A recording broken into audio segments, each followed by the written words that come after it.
Hello, hello, and welcome to The Magic of White Pages, which I shall eventually get used to saying, The Magic of White Pages, The Magic of White Pages, which, just so we know, random fact, the reason it's called The Magic of White Pages is because I wanted to have a name that was book related and I wanted to have my name in it.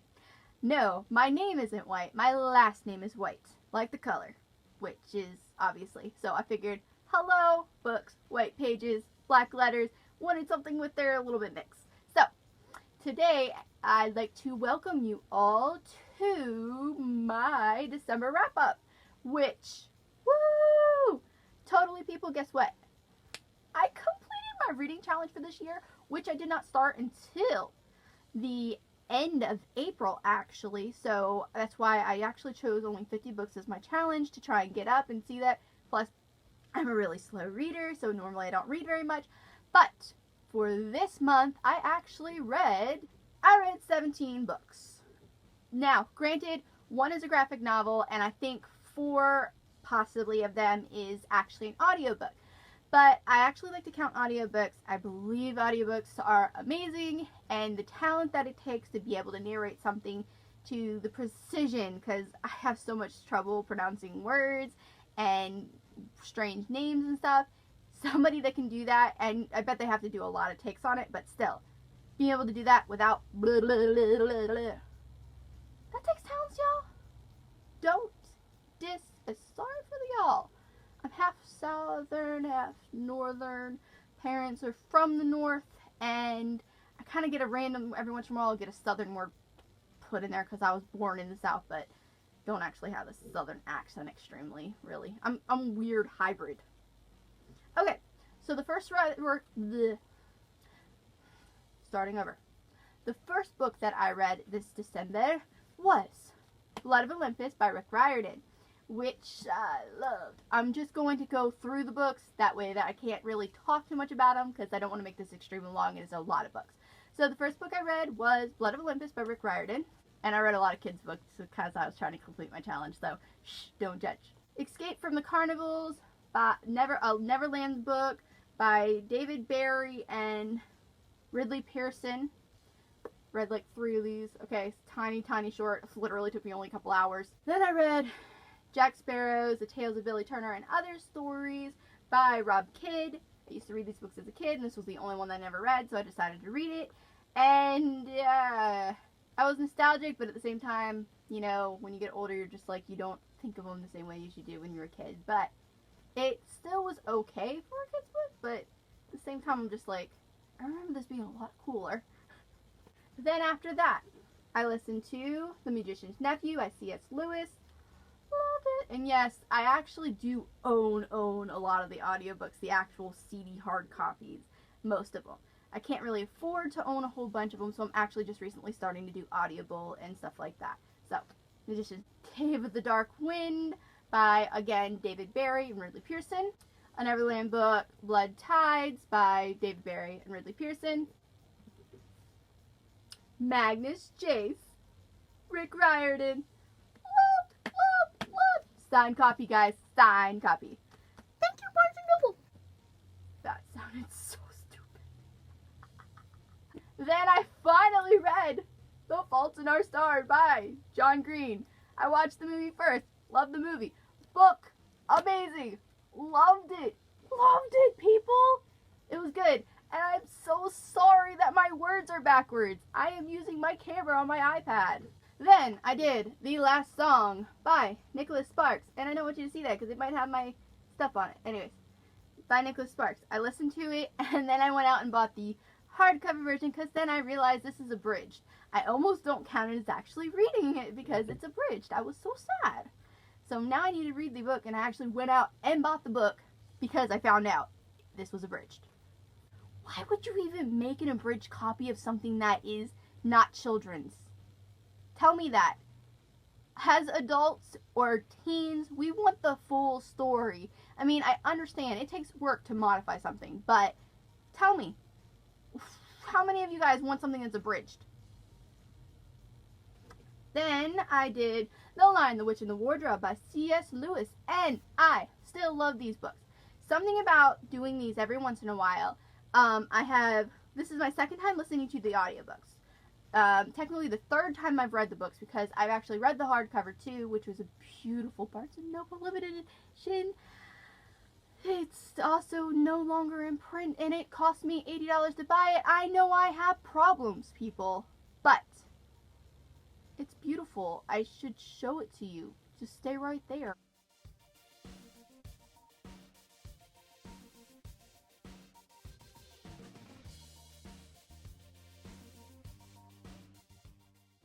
Ooh, I just dropped my iPad. My dad is going to kill me.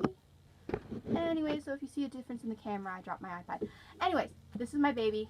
I actually paid $80 for this book, and it was used, and it has scuff marks and stuff like that, but that's how badly I wanted this.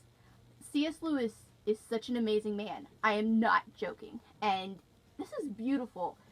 So, I'm not telling you guys, hey, you see a book you really like, go out and spend $100 and something on it. I'm saying, don't make the same mistake, but if you love it that much, then maybe it's worth it. I mean, look at the back of it, guys. I am so jealous of the, I know I'm touching my screen, I'm sitting here trying to adjust the lighting. I'm jealous of the people who got these new when they were still $20 originally at Barnes & Noble. You people are so lucky. You should go and hug your book. Hug it, kiss it, tell it you love it, read it. I mean, anybody who owns this copy of this, go and hug it and tell it how much you love it. I then read Soundless by Richelle Mead. I really liked this book. I was quite surprised. I mean, there was some things that weren't explained. There were things that were sped up because it's so short. To be honest, the only complaint I had about this book is it was so short, being a standalone, that honestly she could have made it longer to give it those little things that were missing. That is the only complaint I really have about this book, really, is the fact that it didn't make sense to make it intentionally this short. I'd buy a 400-page, 400 or 5, even a 500-page standalone book to make sure that it's extremely good. I mean, that doesn't bother me. Does it bother you guys? Then I read Paper Towns by John Green, and it's signed. I got this one signed. I'd been meaning to read this one, and I am dumbfounded by this book. I don't know, I've heard some people say they don't like it. I've heard some people say, oh, The Fault in the Stars is obviously better, and then I've heard some people say that they thought that this was better. In all honesty, I did not read a synopsis for this. I just knew that it was John Green. People liked it. I wanted to try it because, for honest, I've watched John Green on YouTube before even reading any of his books. So I found him quite humorous, quite enlightening. So it just seemed like it makes sense. If you think the person is awesome, you should definitely read the book and try it out. And I was floored. I didn't know what to make of this book. Not bad things, just floored. I mean, he was kind of vulgar and stuff like that, which is not something I think is a positive characteristic in a person. It's not something you want to praise someone for. But the book itself, it makes you think. It really does. Then I started getting into a little bit more contemporary, and that is because I own a lot of Karen Kingsbury books because I went through a Karen Kingsbury phase. So I still had some that I needed to finish. I've read almost every book that she had that prior to probably 2014. I had every book up to the current stuff.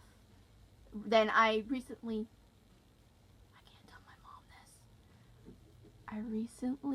went and unhauled all the Karen Kingsbury books that weren't my favorite to buy new books at a secondhand bookstore for credit, and I ended up coming home with $50 worth of used books.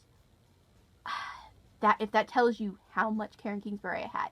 Now, I did keep my favorite ones. All my favorite ones that were books that, like, I totally am planning on reading again because I loved them so much, and kept those. But anyways, on to the fact that this is a book that I read, and it is Karen Kingsbury. It is called A Thousand Tomorrows, and it was okay. It was nice. It was something. I'm starting to realize I actually like Nicholas Sparks' writing style a little bit better than hers. Like, there's something about it that really grabs you. And reading this, I was just like, it was good. It wasn't bad. I mean, I think I might have given it 3.5, 4 stars, somewhere around there, because I did enjoy it. And it was really fast and light. Liar. It's a very sad book. Don't read it if you don't want something sad. Then I read Percy Jackson and the Lightning Thief again. This is technically my 4th time reading just the Lightning Thief. I'm going to be actually reading the Sea of Monsters soon on audibles with my free trial. I actually got that as my free trial book. So, I don't care what you think, guys. I love Percy Jackson. Anybody who doesn't think it's okay, I mean, you can diss it all you want, but please don't diss it to my face, because I do love it. I understand it's not perfect, but to me it is. I love it so much, I look past the flaws of anything that is in these books because of the fact that I am so biased. So biased. And sticking to the, obviously, this will be my 4th Riordan thing, and that would actually be the one thing I will ever criticize of Riordan as of yet, to date. And that'll be the King Chronicles, the Red Pyramid. I don't know what it is about this story, but I find it so boring. So hard to keep up with. I read it because it's Riordan, and I don't believe in giving something a rating unless you've actually read the whole thing. And I've read it again, and again, I gave it 3 stars because I honestly think that's also generous for how much I don't really enjoy the story. I don't feel a connection to the characters and things like that. I don't know what's wrong with me, guys. I actually keep reevaluating. Like, this, I read the first book in book form, then I read the graphic novel because I want to finish the series, and I only ever got past the first book. And I read halfway through the second one. And I didn't finish it, but I'm planning on going back through the series. So I figured, read the graphic novel, get yourself back up to speed about the story, and get back to the basics before reading the second one. And starting that one over. And then I read it, and I'm like, it took me a week to read this, guys. It's so stinking tiny. And it's all pictures. A week. I could read a 1,000-page book in a week at the rate that it took me to read this. I'm literally, every time I was like reading it, 1 page, flip, flip. Hey, I want some water. Anybody else want some water? Let's go get some water. Start reading again. I gotta pee. Not even read the page. I gotta pee. And then a few minutes later, yes, I'm making progress. I'm on chapter 2. Yeah, 2, guys, 2. And then it's just like, hey, Nicholas Sparks, you look like you need to be read. Yes, that just gave away the fact that the book after that I finished this technically a little bit before finishing this because I was reading this at the same time. Dear John, loved it, and I literally was like on my last inning stretch of like the last few chapters of this book when I finished this first. So this barely even got finished before this one. And I started this one 3 days before starting this one before I finally was like, I gotta read something real. I love you, Riordan, I really do. I don't know why I don't like the Kane Chronicles. Everything else you've written I've loved. Everything.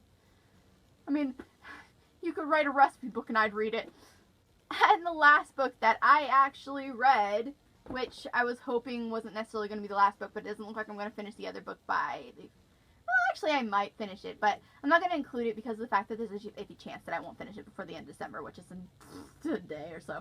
And that would be actually The Fairy Haven and the Quest for the Wand. I actually read this because my little sister is obsessed with Peter Pan. And we had really gotten into these, and I had got this at Second and Charles, which is our secondhand bookstore, and she already had it. I thought I was getting it for her, but she already had a copy, so I ended up keeping it for myself, and I decided, I'm going to try and read all the books that I have, even if they're kids' books, and as long as I can say I've at least read it once, I'm okay, kind of thing. So that actually concludes this. Woo-doo-doo-doo-doo. And now, that would be my 17 books that I have read for December, and I need to stop looking at my own face because that's just stupid. Stop, Laura. Stop looking at yourself. I mean, it makes me look so stupid. Alright, so on to the Madlib. I'm probably going to have to chop this video. It's getting a little long. This Madlib is called My Computer, and I'm going to try and read this with a straight face. Today, almost everyone I know has a wonderstruck computer. My favorite computer... Ironic that this one's about a computer and I don't have a computer. My favorite computer is Starfruit. It is easy to use because it has a hedgehog.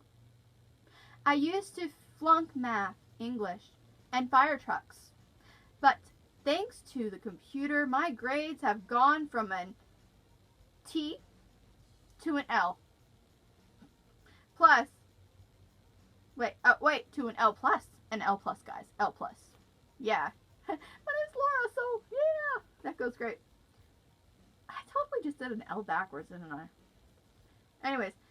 And I no longer make any cranky spelling mistakes. I am able to speak French, Emily. Oh, no. I can't understand my own handwriting. I'm able to speak French evilly. And I am getting better at cities in history. And the internet is distasteful. Source is a distasteful source for finding cool windows. Hey, that actually could work if you have a, not a Mac, if you have the... What is wrong with me? I don't know anything, guys. A PC, I think. My teacher says that my latest book report on famous sketchbooks of the Civil War will receive a card suitable for framing. Last week, my father was so pleased with my report. Britches? I did not write this myself. This is ones that me and my siblings did together like years ago, and I decided to go with these until I can get people actually giving me words. Britches. Britches, as in like pants. That he patted me on the toes and said wailing, "I'm proud of you!" The end. My Computers by the White Family. Anyways, so I am going to need, I should really mark these so that I know what I'm getting. Alright.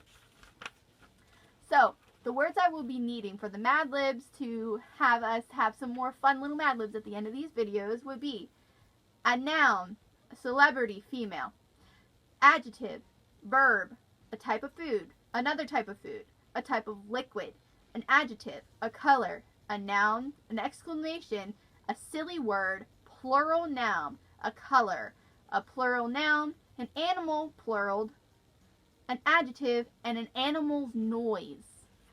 You got that, guys. I'm also going to write it down in the info thing so you know what words I still need, how many I need. That was, I think, a grand total of like 17 words. I can't be 100% sure because I'm dumb. Anyway, so it's like 17 words. I'll write down the actual number down there. I'll write down the actual words that I need. Just kind of pay attention as you scroll down at other people's comments and if they gave a, one of those. Or if you guys want, you guys could each give me a nice big list and I'll just pick and choose between each one of you guys' list of words and put them in there, But I can't tell you the name of the story because that would spoil it, make it easy for you to look up if you wanted to. So, this is a 20-minute long video. I need to go. It was really nice talking to you guys. I hope you enjoyed this. If you saw it, please give it a big thumbs up. If you didn't like it, quietly walk away. Just quietly walk away. I'm okay with that. But don't make me cry, people. Just kidding. Anyways,